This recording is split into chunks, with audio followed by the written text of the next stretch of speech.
आजको यो जुन हाम्रो चौथो श्रृङ्खला छ संवाद र समाधान अन्तर्गतको यो श्रृङ्खलामा हामीले चाहिँ नवप्रवर्तन प्रविधि र राष्ट्र निर्माण भन्ने शीर्षक छनौट गरेका छौँ।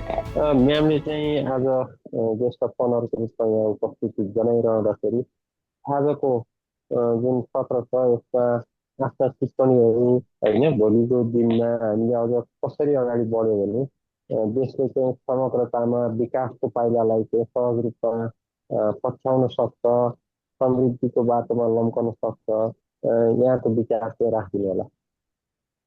हस्, धन्यवाद। नयाँ सोचको विचार गरेर नयाँ सोचलाई चाहिँ विकास गरेर चाहिँ त्यसलाई व्यवहारमा उतार्नु चाहिँ खास गरी नवपरिवर्तन मानिन्छ। र अहिलेको यो प्रविधियुक्त युग भयो, 21औं शताब्दीको युग भयो, यो समयमा चाहिँ नयाँ कुराको सिर्जना गर्नु मात्रै ठुलो कुरो होइन। नयाँ कुराको सिर्जना त गर्नु नै पर्छ, तर पनि पुरानो सोचलाई, प्रणालीलाई अनि कुनै पनि प्रविधिलाई, तरिकालाई, सोचाइलाई नयाँ तरिकाले चाहिँ अगाडि बढाउनु पनि के हो त भन्दा आजको प्रमुख जिम्मेवारी पनि हो। कुनै पनि अब जस्तै शिक्षाकै क्षेत्रमा भन्दाखेरि एउटा पाठ्य पुस्तकलाई घोकाउने अनि त्यसपछि आएर त्यो केही व्याख्यान विधि मात्रै लागू गर्ने, त्यो चाहिँ परम्परागत विधि भयो भने त्यसमा चाहिँ शिक्षाको क्षेत्रमा कक्षा कोठामा प्रवेश गर्दा अथवा पाठ्यक्रम निर्माण गर्दा नै के गर्नुपर्छ त भन्दा एउटा विश्वको एउटा परिवेशलाई हेरेर र आफ्नो देशको एउटा मौलिकतालाई रैथाने चाहिँ एउटा संस्कृतिलाई, संस्कारलाई, ज्ञानलाई पनि अवलम्बन गर्ने तरिकाले त्यसमा चाहिँ के गर्नुपर्छ त भन्दा एउटा पठन पाठनको संस्कृति जुन किसिमको छ, परम्परागत संस्कृति छ, त्यसमा चाहिँ संस्कार छ, त्यसमा परिवर्तन गर्नुपर्छ। र विश्वमा अहिलेसम्म जुन जुन देशहरूलाई हामीले विकसित देश भनेका छौँ, अग्रपङ्क्तिमा रहेका देशहरूका उदाहरणहरू दिन पर्दाखेरि विभिन्न देशहरूका उदाहरणहरू आउँछ। अब जस्तै सिङ्गापुरको कुरा आउँछ, दक्षिण कोरियाको कुरा आउँछ, नेपालमा पनि जति पनि स्रोतहरू छन् त्यो स्रोतलाई चाहिँ हामीले के गर्नुपर्छ त भन्दा एउटा नयाँ दृष्टिकोणले, नयाँ प्रविधिको प्रयोग गरेर, नयाँ सोचाइका साथ त्यसलाई चाहिँ हामीले उपयोग गर्ने र त्यसमा चाहिँ व्यवहारमा उतार्ने गऱ्यौँ भने मात्रै हामी चाहिँ विश्वको एउटा शिक्षा लगायत अन्य विभिन्न क्षेत्रमा चाहिँ विश्वसँग चाहिँ हामीले प्रतिस्पर्धा गर्न सक्छौँ। र राज्यको विभिन्न संस्थागत संरचना, आर्थिक समृद्धि, सामाजिक न्याय, सांस्कृतिक चाहिँ पक्षहरू, संस्कृतिको संरक्षण अनि नागरिकहरूको जीवन स्तरलाई माथि उठाउनको लागि चाहिँ के गर्नुपर्छ त भन्दा नयाँ सोचको विकास गर्नुपर्छ र त्यो सोच सँगसँगै त्यो प्रविधिलाई पनि हामीले सँगसँगै सदुपयोग गरेर लैजानुपर्छ।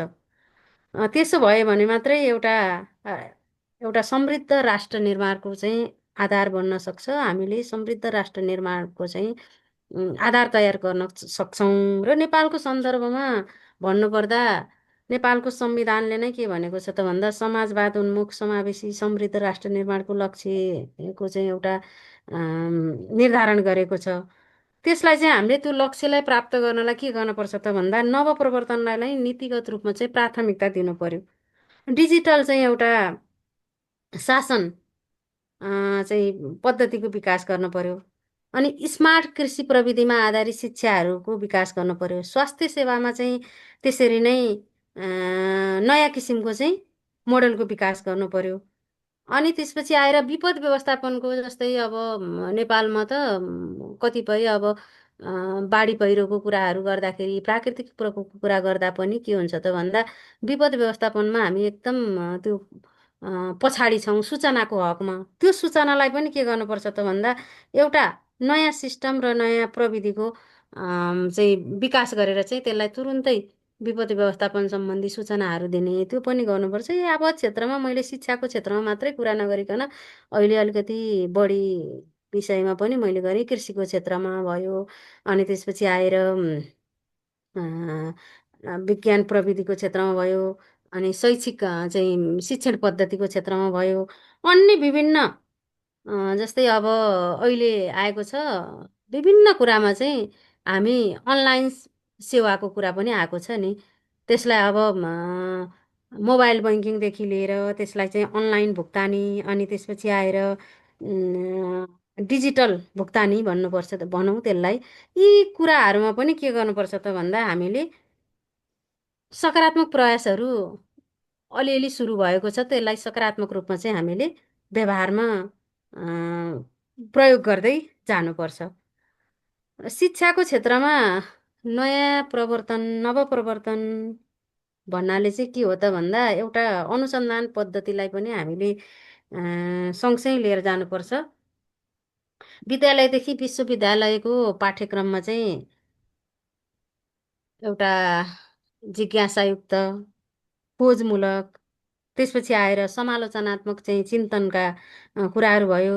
अनि त्यसलाई चाहिँ समस्या र समाधानलाई चाहिँ हामीले के गर्ने त, समस्या आउँछन् त्यसलाई समाधानको चाहिँ प्रोत्साहन गर्ने, त्यो समाधानको निम्ति चाहिँ क्षमता अभिवृद्धि गर्ने खालका चाहिँ प्रविधिहरूको प्रयोग गरेर, सिकाइका चाहिँ क्रियाकलापहरूको प्रयोग गरेर चाहिँ विद्यार्थीहरूलाई हामीले प्रोत्साहन गर्न सक्छौँ।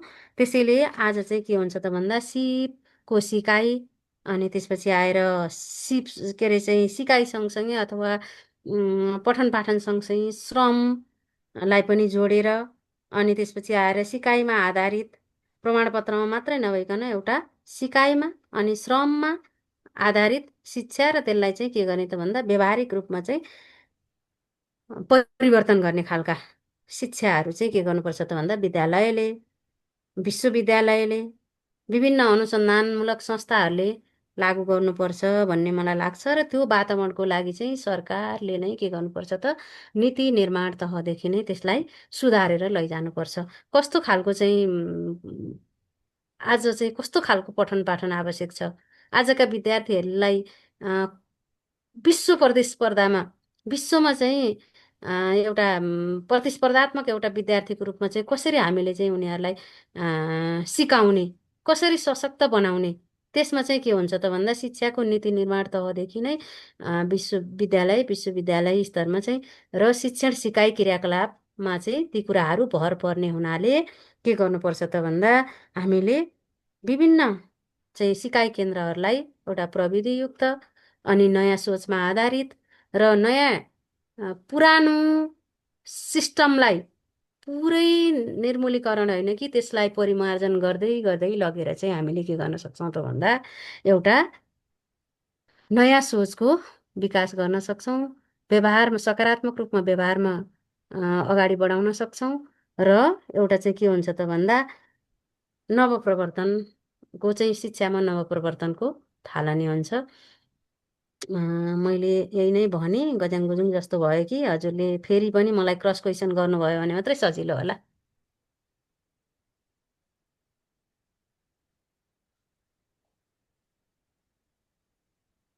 हजुर हजुर कतै अहिले म हजुर अडियो हजुर हजुर पनि गर्दै थिएँ। हजुर अँ ठिक छ म्याम, हजुरले भनेको सबै कुराहरू ठिक छ, लगभग हजुर आएको छ। हजुर यसमा यसको टाइम लिमिट पनि भएको हुनाले गर्दाखेरि हजुरले जुन कुराहरू राख्नुभयो यो चाहिँ एकदमै उपयुक्त छ होइन, मेसेजेबल हजुर छ। जुन सिपलाई सिकेर होइन यसलाई चाहिँ हजुर लागू गर्नुपर्छ, पाठ्यक्रममा पनि नयाँपन दिनुपर्छ होइन, नयाँ पुरानो सोच र व्यवहार र विश्व सोच र प्रतिस्पर्धामा विश्वका हो। पाठ्यक्रमहरू चाहिँ कस्तो धारमा छन् भन्ने कुरालाई चाहिँ मनन गरेर हामीले पाठ्यक्रमलाई पनि के गर्नुपर्छ त, बेला बखतमा अथवा एउटा हुन्छ नि विज्ञहरूका टोलीलाई राखेर हामीले के गर्नुपर्छ त, निरन्तर रूपमा चाहिँ बहस छलफल र एउटा चाहिँ तहगत रूपमा अथवा चाहिँ विश्व प्रतिस्पर्धामा चाहिँ हामी कस्तो खालको चाहिँ ज्ञान उत्पादन गर्ने, कस्तो खालको प्रतिस्पर्धामा हामी भिड्नु परेको छ नेपाली विद्यार्थीहरू अथवा जनशक्तिहरूले चाहिँ कस्तो खालको चाहिँ सिप आर्जन गर्यो भने मात्रै विश्व प्रतिस्पर्धामा चाहिँ भिड्न सक्छन् भन्ने खालको त्यही अनुसारको चाहिँ पाठ्यक्रमको विकास भयो भने र त्यो पाठ्यक्रमलाई चाहिँ विद्यालय विश्वविद्यालयको कक्षा कोठामा व्यावहारिक रूपमा चाहिँ त्यसलाई चाहिँ सिकाइमा परिमार्जन गरेर अनि परम्परागत सिकाइ भन्दा एउटा व्याख्यात्मक विधिभन्दा एउटा व्यवहारिक र एउटा प्रयोगात्मक विधिबाट शिक्षण गरियो भने मात्रै आजका विद्यार्थी जुन हामीले चाहिँ भोलि एउटा चाहिँ देश निर्माणका कर्णधार भनेका छौँ, देश निर्माणका आधार भनेका छौँ, उनीहरूले भोलि के गर्छन् त भन्दा साँच्चै नयाँ ढङ्गले देशको एउटा आर्थिक समृद्धिलाई, सामाजिक विकासलाई, राष्ट्रिय चाहिँ एउटा राष्ट्रिय उत्थानलाई अथवा राष्ट्रको चाहिँ विकासलाई अगाडि बढाउन सक्छन् भन्ने नै मेरो निष्कर्ष हो। मैले अलिकति अरू हस् क्षेत्रको पनि कुरा गर्दाखेरि अलि त्यहाँ चाहिँ अलि हो- बढी नै छरिएँ जस्तो लाग्यो र अहिले मैले ठ्याक्क शिक्षाको क्षेत्रको कुरा गरेँ है।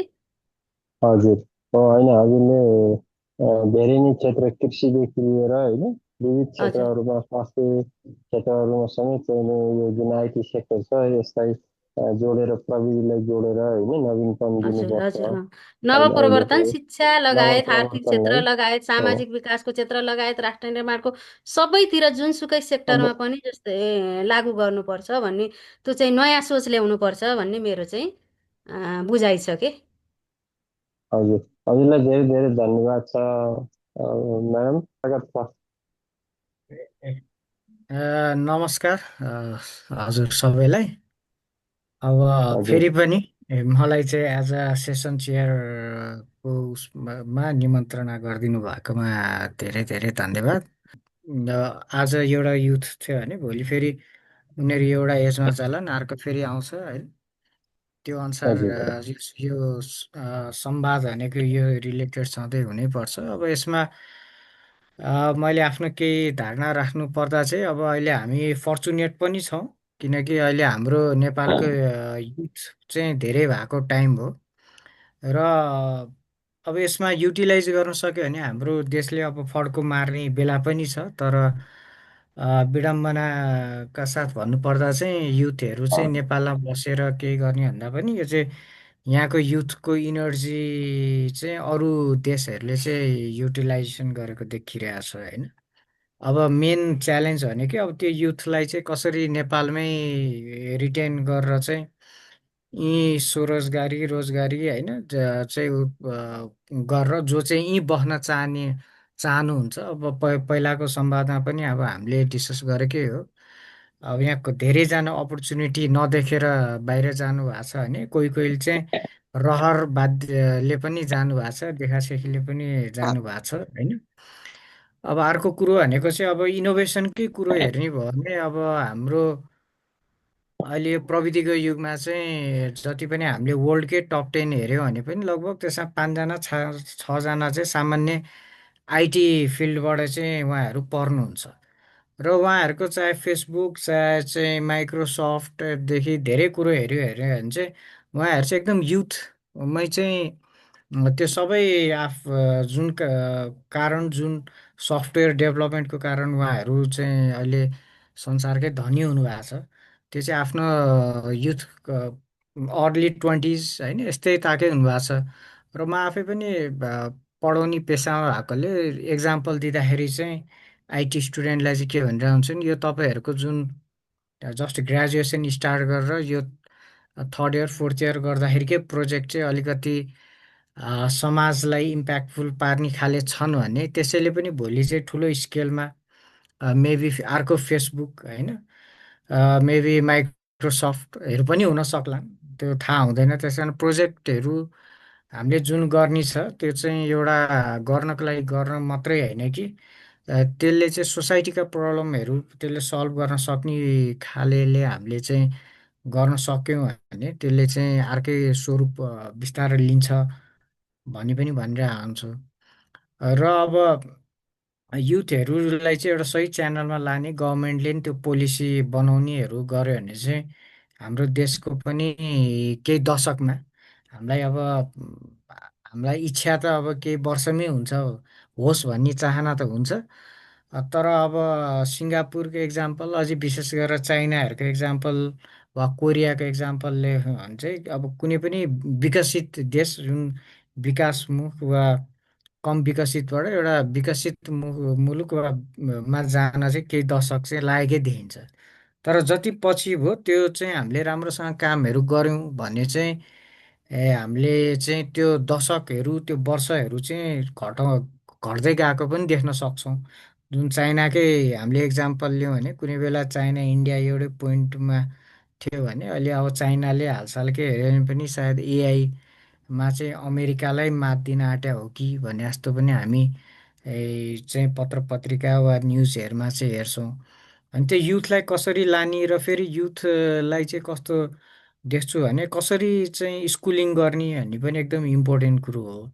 यो चाहिँ मेरो विचारमा चाहिँ हाम्रो जुनियर लेभलदेखि नै यो स्टिम होइन साइन्स एन्ड टेक्नोलोजी आर्ट्स यस्तोमा चाहिँ कसरी चाहिँ उनीहरूलाई क्युरियोसिटीहरू डेभलप गराउने भन्ने पनि यो चाहिँ स्कुल लेभलदेखि नै एउटा पोलिसी र त्यो इन्भाइरोमेन्ट पनि क्रिएट गर्नुपर्छ। र त्यो नेपालमा केही रूपमा भए पनि छन्। म एक हप्ता अगाडि नै एउटा यहीँ 32 तलको एउटा कार्यक्रममा गएको थिएँ। त्यहाँ चाहिँ अब विभिन्न स्कुलको चाहिँ 18 वर्षभन्दा कम 6-7 वर्षदेखिको विद्यार्थीहरूले चाहिँ यो एआई आइओटी बेसिकल्ली आजकल आइओटीहरूको चाहिँ प्रोजेक्टहरू गर्नुभएको थियो र मेरो सौभाग्य चाहिँ त्यो केही विद्यार्थीहरूलाई चाहिँ पुरस्कृत गर्न पनि पाएँ मलाई आयोजकहरूले बोलाएकोले।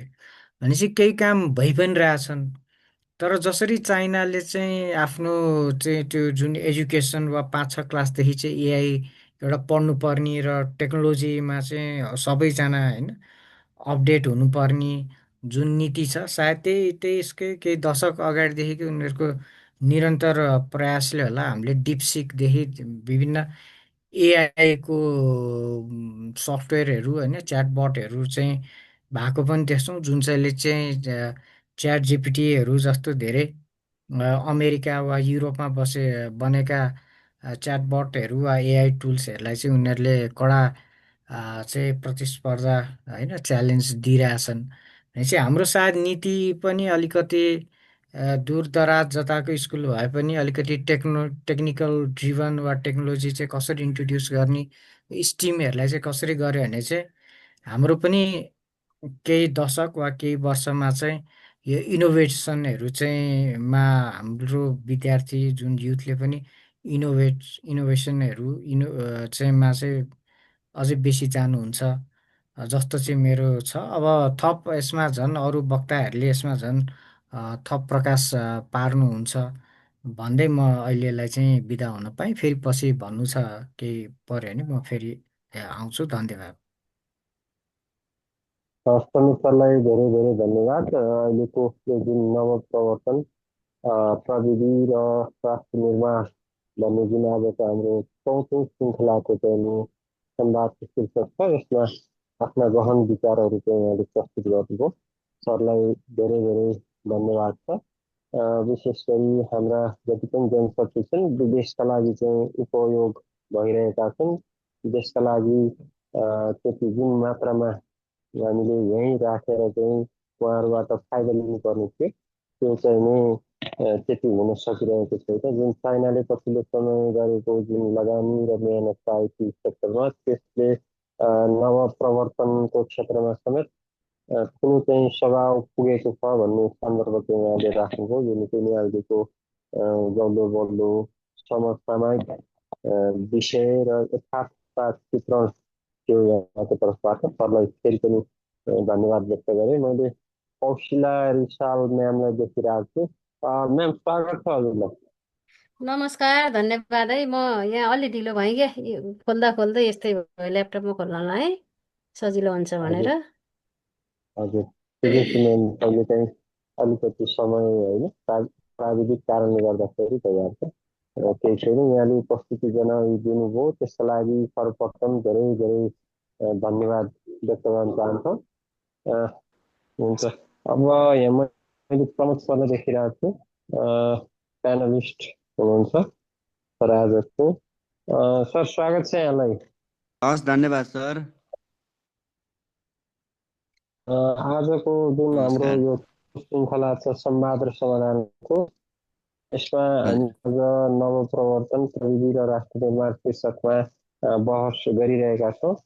विशेषतः अहिलेका समस्याहरू के छन् र यसलाई कसरी हामीले चाहिँ समाधानको बाटोतर्फ उन्मुख गराउन सक्छौँ, भोलि राष्ट्रलाई कसरी समुन्नत समृद्ध तुल्याउँदै अगाडि बढाउने जुन चाहिँ नि हाम्रो राष्ट्रिय एजेन्डा छ अथवा भनौँ अहिले समयको माग छ, यसलाई चाहिँ हामीले कसरी सम्बोधन गरेर अगाडि बढ्नु पर्ला, यसमा सरको टिप्पणीहरू के छ, के राखिदिनुहोस् न। हस्, धन्यवाद सर।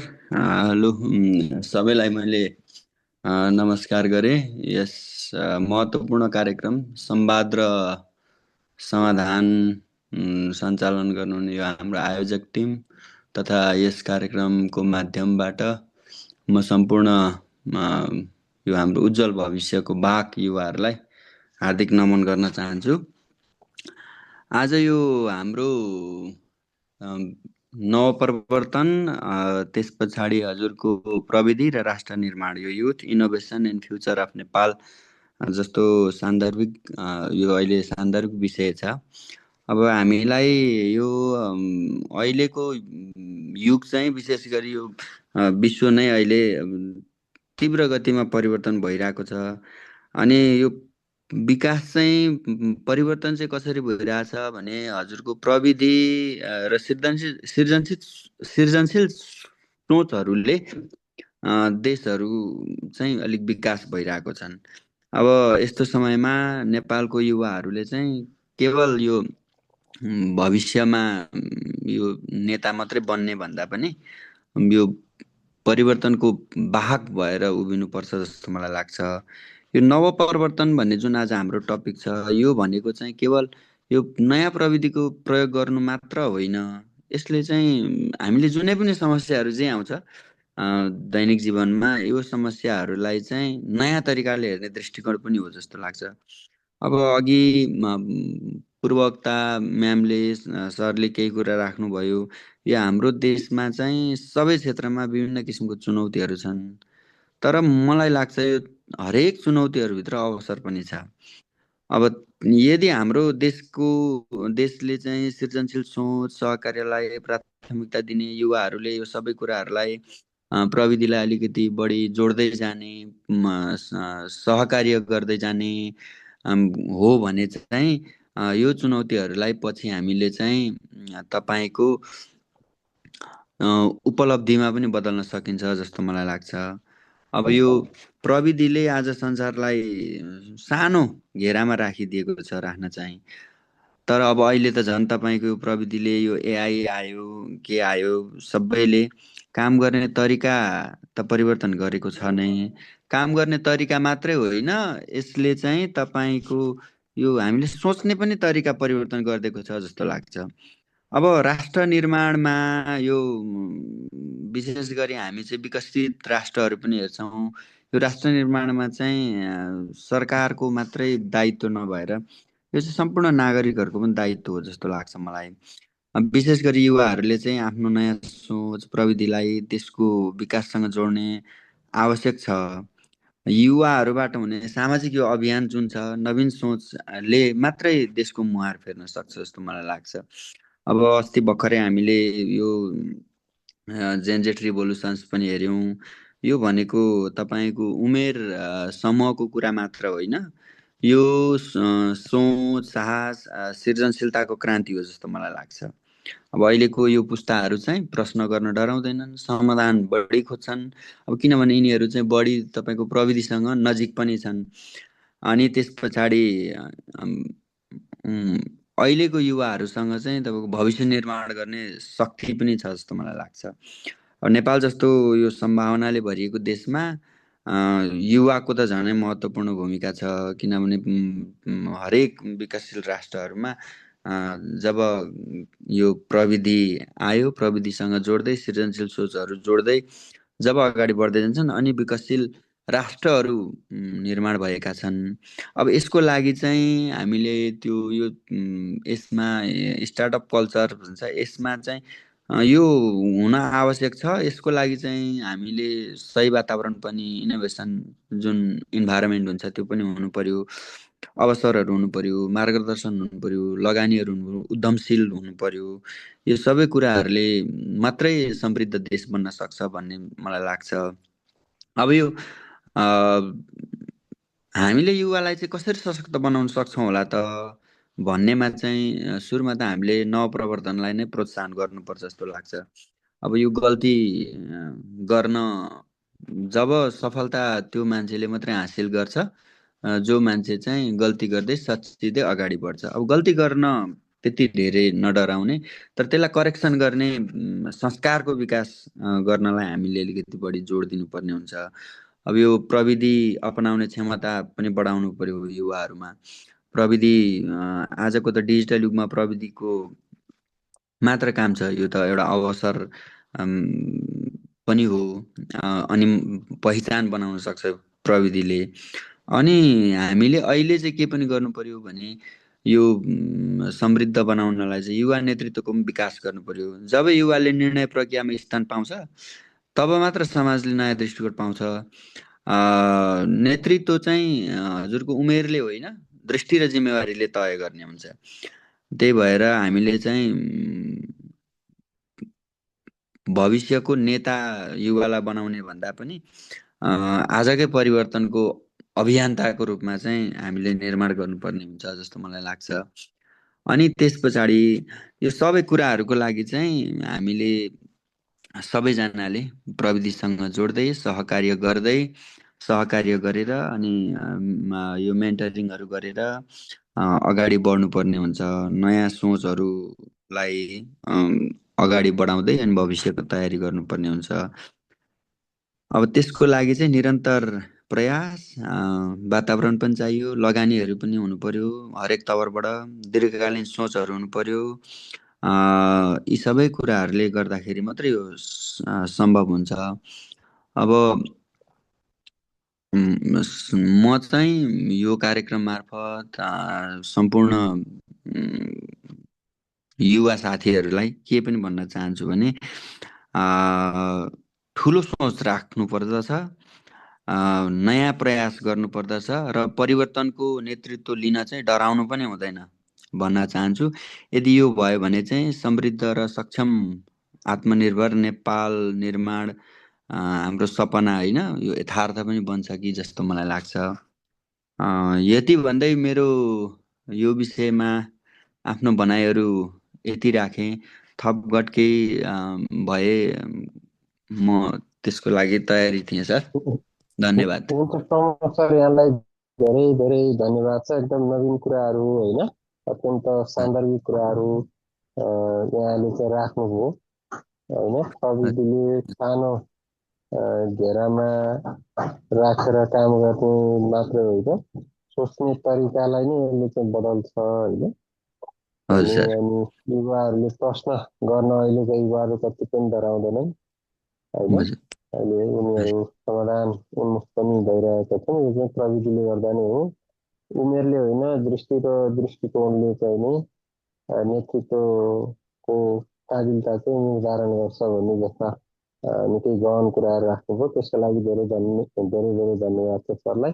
र हामीसँग अब समय पनि धेरै छैन र म हाम्रो राज सरलाई चाहिँ अन्तिम टिप्पणीको लागि चाहिँ म हस्तान्तरण गर्न चाहन्छु। नमस्कार सबै सर म्याडमहरूलाई नमस्कार। म्याडम आउनुभयो, म्याडमलाई धेरै धेरै नमस्कार। आज हामीसँग समय पनि भयो अनि साथीहरू फेरि अब अर्को सेसनमा आउनुहुन्छ। प्रमोद सरलाई नमस्कार, सबैजनालाई नमस्कार भन्न चाहन्छु। आजको थेममा हामी सर म्याडमबाट धेरै कुराहरू सुनिसकेका छौँ। यसमा हामीले कन्टिन्यू संवाद र समाधान कार्यक्रममा कन्टिन्यू एपिसोडमा आज हामी 4थमा आइपुग्दा युवासँगै जोडिएर अगाडि बढिरहेका छौँ। अत अब आउने एपिसोडमा पनि हामीले युवासँग सम्बन्धित भएर नै हामीले एपिसोडहरू सञ्चालन गर्छौँ। यो एपिसोडहरू विभिन्न सञ्चार माध्यममा लगायत यसका कुराकानी संवादहरूलाई हामीले हाम्रो अफिसियल युट्युब च्यानलबाट लगायत अरू अफिसियल च्यानलहरूबाट पनि प्रसारण गर्छौँ, जसले सबै सामु पुर्याउनलाई हामीलाई सहज बनोस् भन्ने हाम्रो छ। सबैजनालाई अब म आजको थिम नवपरिवर्तन, प्रविधि र राष्ट्र निर्माण भन्ने कुरामा त एउटा थिम नै, एउटा टाइटल नै एकदमै यसले परिचय आफ्नो दिइसके जस्तो लाग्छ। तैपनि आज धेरै कुराहरू हामीले सर म्याडमबाट, कौशिल्या म्यामबाट हाम्रो थिमको बारेमा उहाँले प्रष्ट एउटा चाहिँ पारिदिनु भयो। धेरै धेरै धन्यवाद, धेरै खुसी लाग्यो।